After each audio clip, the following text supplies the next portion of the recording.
Mon mari a pris la réservation de restaurant que j'avais faite pour la fête de mon père et a emmené ses parents à la place. Il n'a même pas demandé.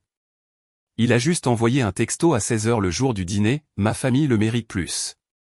Mon président directeur général est en ville et j'ai besoin de cette table pour décrocher une promotion.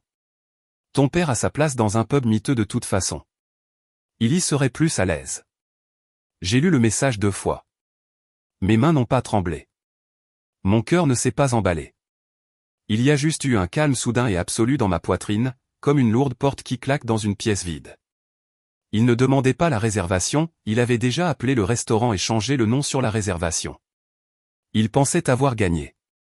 Il pensait que je me démènerais pour trouver un fast-food pour mon père pendant qu'il régalerait son patron à mes frais. J'ai répondu en 6 mots, mon frère est le propriétaire de cet endroit. Il a laissé mon message en lu. Il ne m'a pas cru. Il n'a pas écouté, et ce fut la dernière erreur qu'il ferait en tant que mon mari.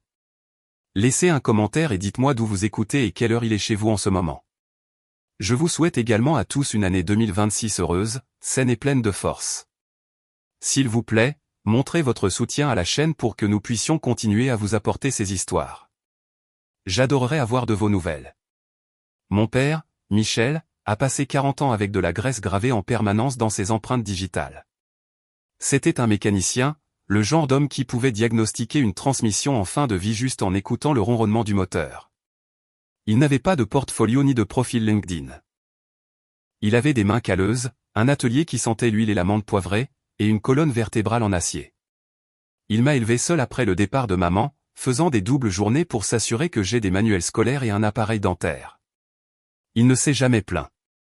Il n'a jamais demandé de reconnaissance. Il faisait juste le travail. Et puis il y avait Lucas, mon mari depuis 3 ans. Lucas ne réparait pas les choses, il les vendait. Il était directeur des ventes pour une entreprise de technologie, mais si vous lui demandiez, il était un visionnaire.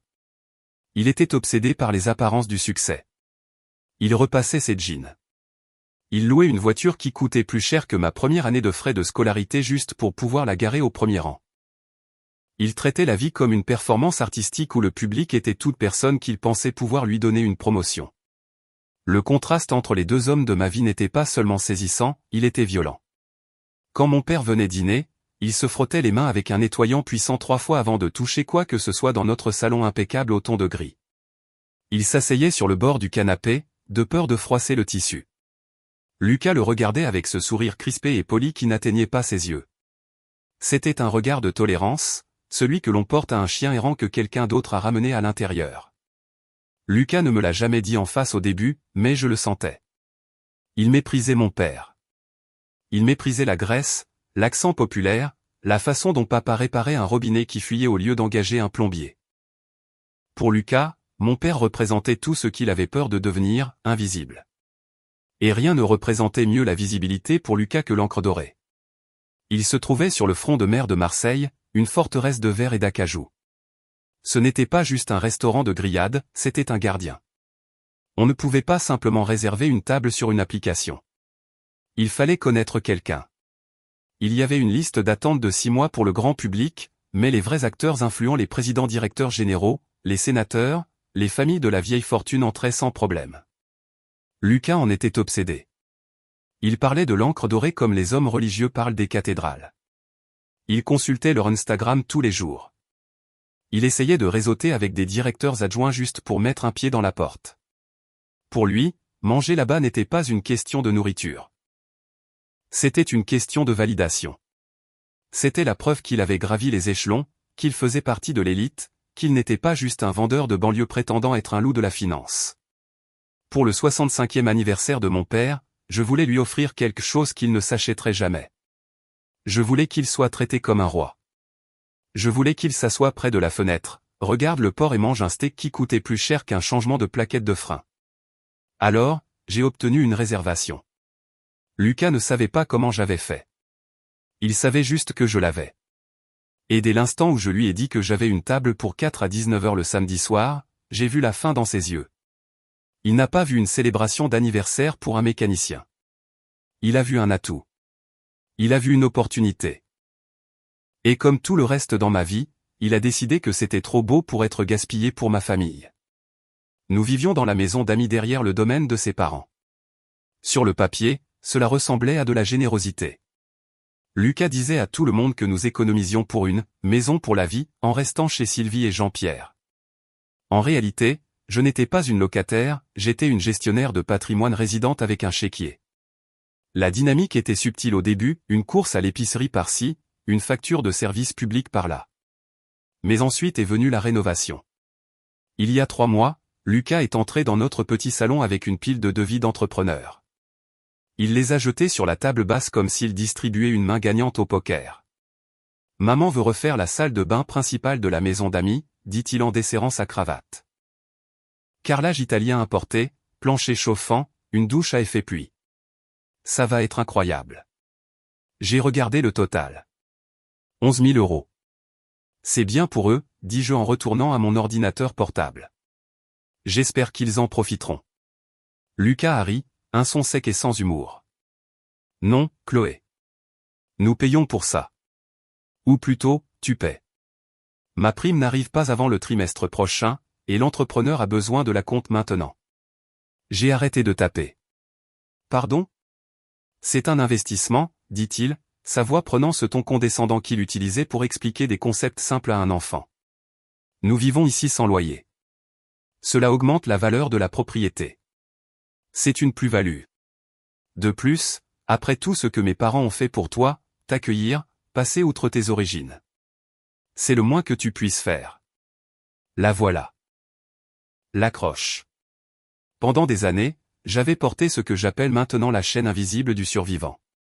Quand on grandit avec un parent seul, en tirant le diable par la queue, en rapiéçant ses vêtements et en regardant d'autres familles prendre des vacances qu'on ne peut pas se permettre, on développe une croyance profonde que l'on est en quelque sorte inférieur. On croit que la stabilité est un luxe qu'il faut mériter. Lucas et ses parents le savaient. Ils sentaient cette insécurité comme les requins sentent le sang dans l'eau. Ils m'avaient convaincu que leur acceptation était un cadeau que je devais constamment rembourser. Je n'étais pas seulement une épouse, j'étais un cas de charité qu'ils avaient gracieusement admis dans leur cercle. Chaque fois que je payais une facture, chaque fois que j'avalais une insulte, chaque fois que je faisais un chèque, je payais mon droit d'entrée dans une famille que je pensais meilleure que la mienne. J'ai regardé Lucas. J'ai regardé le devis, et j'ai senti cette chaîne familière et lourde tirer sur ma gorge. Je ne voulais pas être la fille ingrate issue d'un foyer brisé. Je ne voulais pas être la sangsue. Je voulais être digne. Alors, j'ai fait le chèque. 11 000 € de mes économies, de l'argent que j'avais gagné en gérant des chaînes d'approvisionnement, en optimisant la logistique, en travaillant des semaines de 50 heures. Bonne fille, dit Lucas, arrachant le chèque avant que l'encre ne soit sèche. Maman sera ravie. Il n'a pas dit merci. Il est juste sorti. Ils ont commencé les rénovations la semaine suivante. Sylvie venait tous les jours pour superviser, critiquant mon ménage pendant que des ouvriers démolissaient la salle de bain que j'avais payée. Elle me traitait comme une squatteuse dans ma propre maison. Même si mon argent payait pour le marbre sur lequel elle marchait, j'ai alors réalisé que la chaîne ne me protégeait pas. Elle m'étranglait. J'avais payé 11 000 € pour une cage dorée, pensant que cela m'achèterait le respect, mais tout ce que cela m'a acheté, c'est un plancher chauffant sur lequel j'avais à peine le droit de me tenir. La semaine du 65e anniversaire de mon père, la tension dans la maison était physique. Lucas vibrait d'anxiété. Son président-directeur général arrivait de Genève le samedi, le même jour que le dîner de mon père. Lucas avait essayé pendant des semaines d'obtenir une réservation à l'encre dorée, demandant des faveurs, soudoyant des assistants, rafraîchissant l'application de réservation jusqu'à ce que ses pouces soient endoloris. Rien. Mercredi soir, je suis rentré à la maison pour le trouver faisant les 100 pas dans le salon. Il s'est arrêté quand je suis entré, ses yeux se plissant. « Tu as une réservation ?» dit-il. Ce n'était pas une question. J'ai vu le courriel de confirmation sur l'iPad. 19 h, samedi. Une table de choix au bord de l'eau à l'encre dorée. Il s'est approché, envahissant mon espace. « Comment l'as-tu obtenu ? » J'essaie depuis un mois. J'ai un contact, dis-je vaguement. C'est pour l'anniversaire de mon père. Je te l'ai dit. Annule-la. L'air s'est raréfié dans la pièce. Quoi ? Annule le dîner d'anniversaire. Ou plutôt, transfère-moi la réservation. J'ai besoin de cette table, Chloé. Le président directeur général s'attend au meilleur. Si je l'emmène dans un restaurant de grillades de second ordre, j'ai l'air faible. Si je le fais entrer à l'Ancre Dorée aux heures de pointe, j'ai l'air d'un homme influent. J'obtiens la promotion. Nous obtenons l'argent. Non, dis-je. C'est le 65e de mon père. C'est spécial. Lucas a ricané, passant une main dans ses cheveux. Spécial? Chloé, sois sérieuse. Ton père est un mécanicien. Il boit de la bière en canette.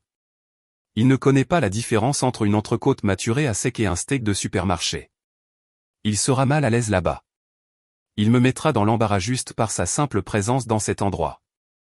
C'est mon père, dis-je, ma voix tremblant d'une rage que je reconnaissais à peine. Et il mérite une soirée où il n'est pas traité comme s'il était invisible. Il est invisible, a crié Lucas. C'est son lot dans la vie. Ne m'entraîne pas dans sa chute. Tu me donnes ce code de réservation, ou tu peux oublier que je paie quoi que ce soit ici le mois prochain. Tu veux jouer à la femme indépendante? Très bien. On verra jusqu'où tu iras sans le soutien de ma famille. Je suis parti. J'ai verrouillé la porte de la chambre.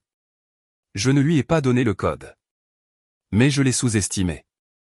J'ai sous-estimé jusqu'où un homme désespéré et obsédé par son statut pouvait tomber. Pendant que j'étais sous la douche le lendemain matin, il a fouillé dans mon téléphone. Il a trouvé la confirmation. Il se l'est transféré, puis il a appelé le restaurant en se faisant passer pour moi, changeant le nom sur la réservation.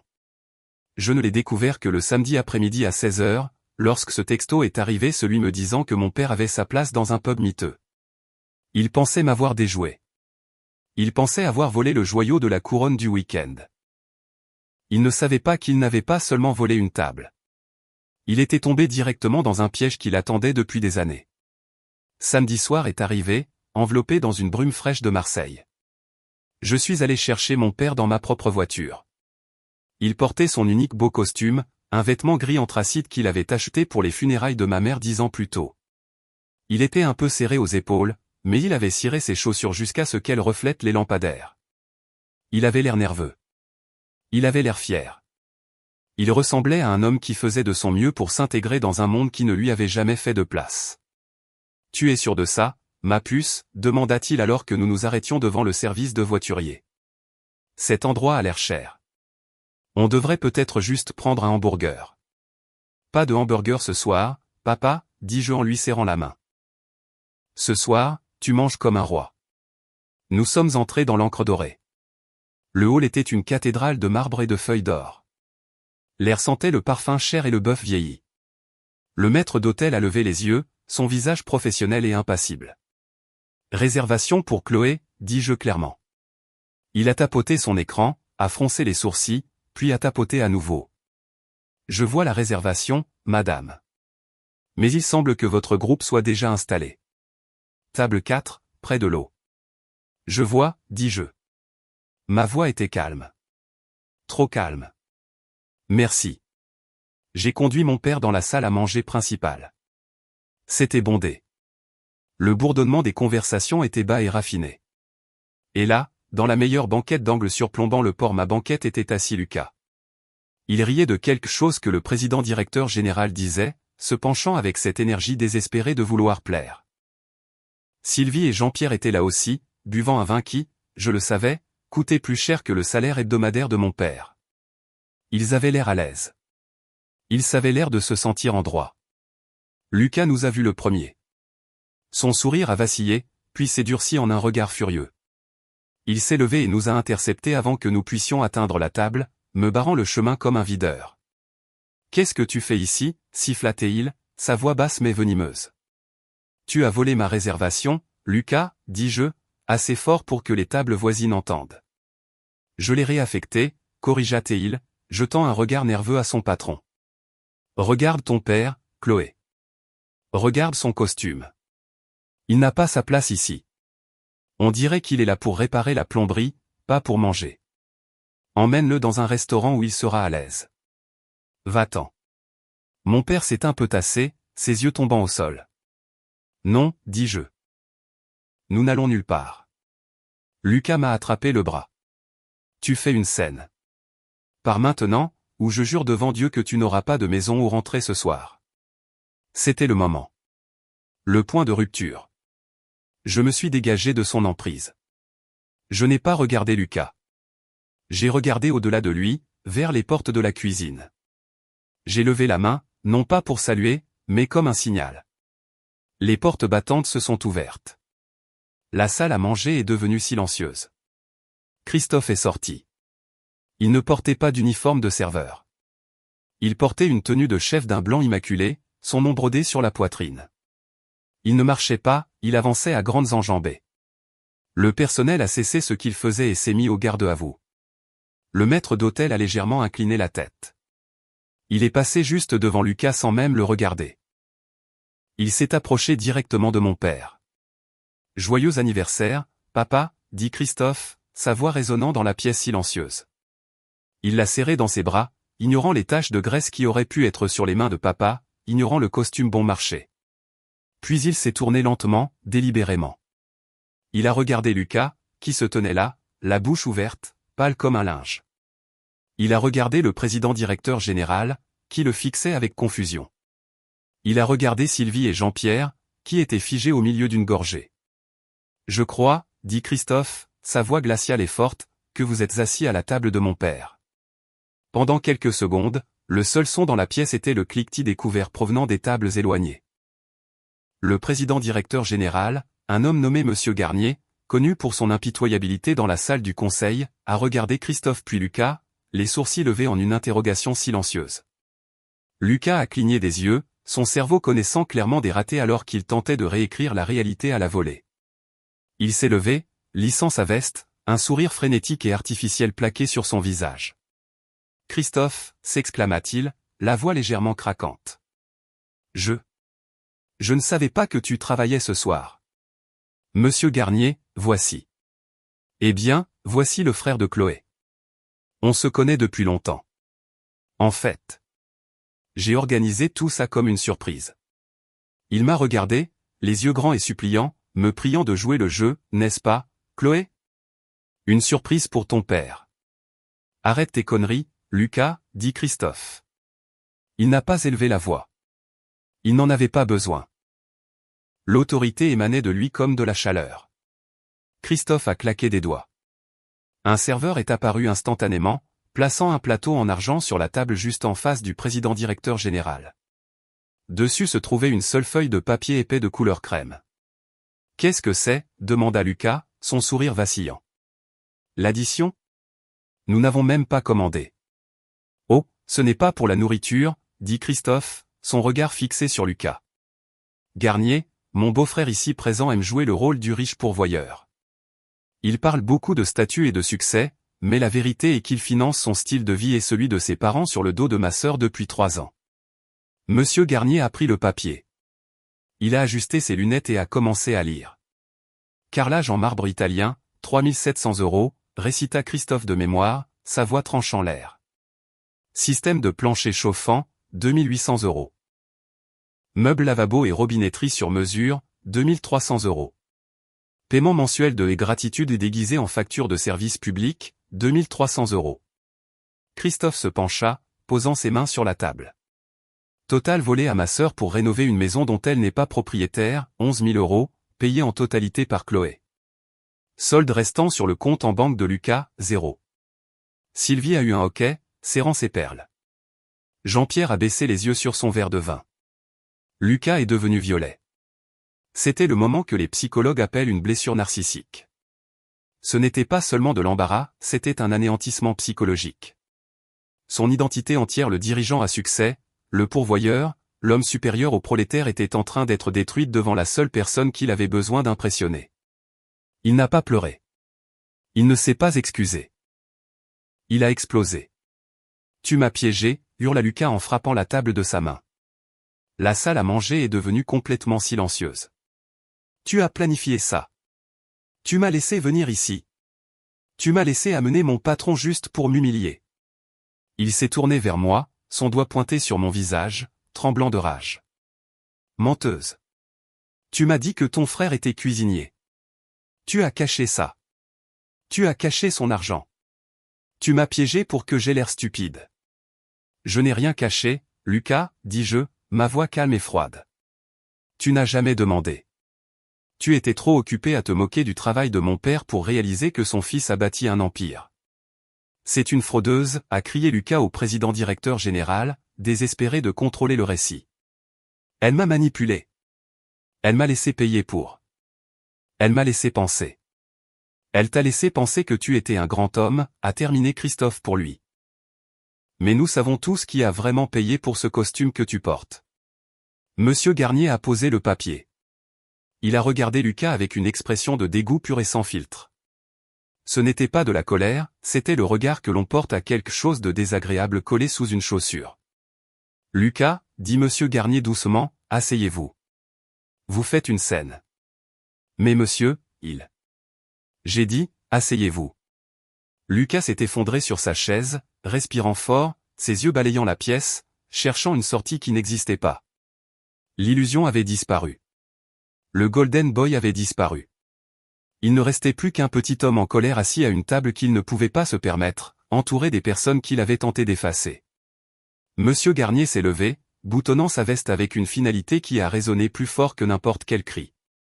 Il n'a pas regardé Lucas. Il m'a regardé, puis Christophe. Je m'excuse pour le dérangement, dit-il, sa voix sèche et professionnelle. Puis il a tourné son regard vers l'homme affalé sur la chaise à côté de lui.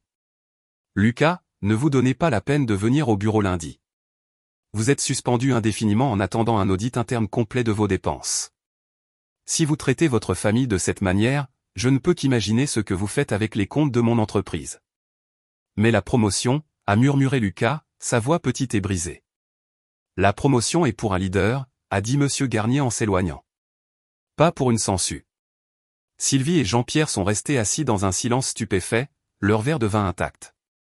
Ils ont regardé Lucas, puis moi, attendant que je règle la situation, attendant que j'arrange les choses, que je paie l'addition, que je gère le désordre comme je l'avais toujours fait.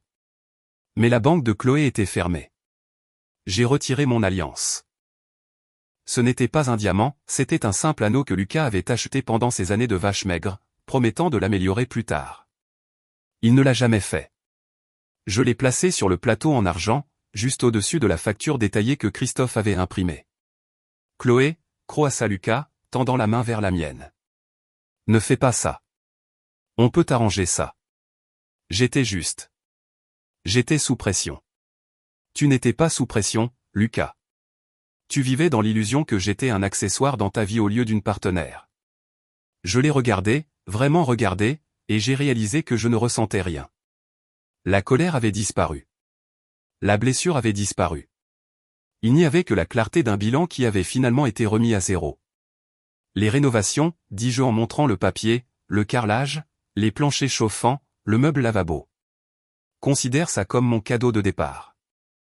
Ces 11 000 € sont ton indemnité de départ, car je prends le seul atout qui compte vraiment. Je me suis tourné vers mon père. Prêt à manger, papa? Affamé, dit-il en se redressant. Nous n'avons pas mangé dans la salle à manger. Christophe nous a conduits à travers les portes battantes, devant le personnel de cuisine stupéfait, jusqu'à sa table de chef privé à l'arrière. Il faisait chaud. Ça sentait le romarin et l'ail. C'était bruyant, désordonné et authentique. Nous avons mangé des steaks qui fondaient comme du beurre. Nous avons ri à en avoir mal aux côtes. Mon père a raconté des histoires sur son atelier, et pour la première fois en 3 ans, personne n'a levé les yeux au ciel. En regardant autour de la table mon frère et mon père, j'ai pensé à Lucas assis seul dans cette salle à manger froide et chère. Il existe une sorte de pauvreté spécifique qui n'a rien à voir avec l'argent. C'est la pauvreté de l'âme. Les psychologues l'appellent l'illusion du portefeuille vide, la croyance que si l'on achète assez de choses chères, on deviendra précieux. Lucas portait un costume à 1 000 €, mais à l'intérieur, il était en faillite. Mon père portait un costume à 50 € d'un magasin discount, mais il était l'homme le plus riche que je connaisse. J'avais passé des années à essayer d'acheter une place à une table où je n'étais jamais la bienvenue. Je n'ai réalisé que ce soir que je construisais ma propre table depuis le début, et la vue d'ici était parfaite. Si vous avez déjà dû couper les ponts avec quelqu'un qui vous traitait comme une option tout en exigeant que vous le traitiez comme une priorité, partagez cette histoire. Vous n'êtes pas seul.